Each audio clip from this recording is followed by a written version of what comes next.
Rotary club of Malegaon mid town आयोजित carnival rotary उत्सव 2024 विविध नाविन्यपूर्ण उद्योजकांसाठी सुवर्ण संधी. तारीख आहे 23, 24, 25 फेब्रुवारी पर्यंत. तर वाट कसली बघ, आजच कॉन्टॅक्ट करा.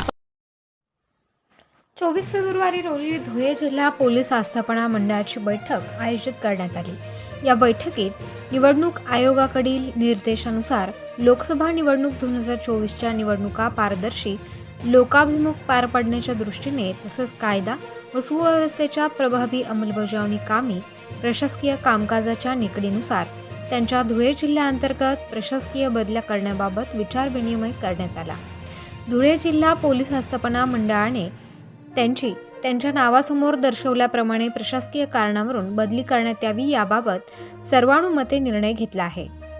आझादनगर पोलीस ठाण्याचे बाळासाहेब भाऊसाहेब थोरात यांची थाळनेर पोलीस ठाणे येथे प्रभारी, साक्री पोलीस ठाण्याची निवृत्ती गंगाराम पवार यांची आझादनगर पोलीस ठाणे, पश्चिम देवपूर पोलीस ठाण्याचे हर्षवर्धन गोविंदराव गवळी यांची साक्री पोलीस ठाण्यात, देवपूर पोलीस ठाण्याचे शकील रशीद शेख यांची शिरपूर तालुका पोलीस ठाणे, पिंपळनेर पोलीस ठाण्याचे जयेश दुडकू खलाणे यांची सोनगीर पोलीस ठाणे, सोनगीर पोलीस ठाण्याचे सचिव पोलीस अरुण कापडनेस यांची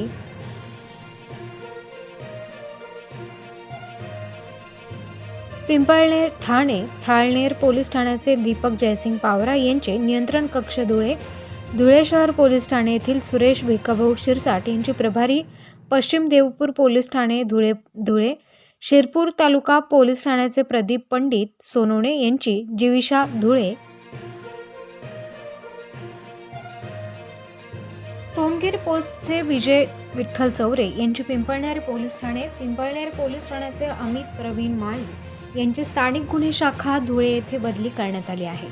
पोलीस निरीक्षक मोतीराम तुळशीराम निकम दिनांक 30 जून 2024 जपमाळ देय आहेत.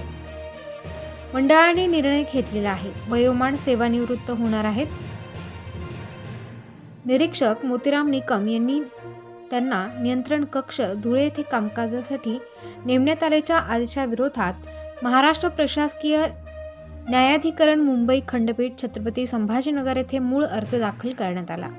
सदर प्रकरण न्यायप्रविष्ट आहे. सदर प्रकरणाच्या न्याय निकालाच्या अधीन राहून पोलीस निरीक्षक हर्षवर्धन गोविंदराव गवळी यांची साक्री पोलीस ठाणे येथे रिक्त असलेल्या पोलीस ठाणे प्रभारी अधिकारी पदावर तात्पुरत्या स्वरूपात कायदा व सुव्यवस्था व प्रशासकीय कामकाजाच्या सोयीसाठी तसेच लोकसभा निवडणूक प्रक्रिया 2024च्या अनुषंगाने नेमणूक करण्याबाबत जिल्हा पोलीस आस्थापना मंडळाने निर्णय घेतलेला आहे. प्रबंधभूमी महाराष्ट्र न्यूजसाठी अजय भरसट, धुळे.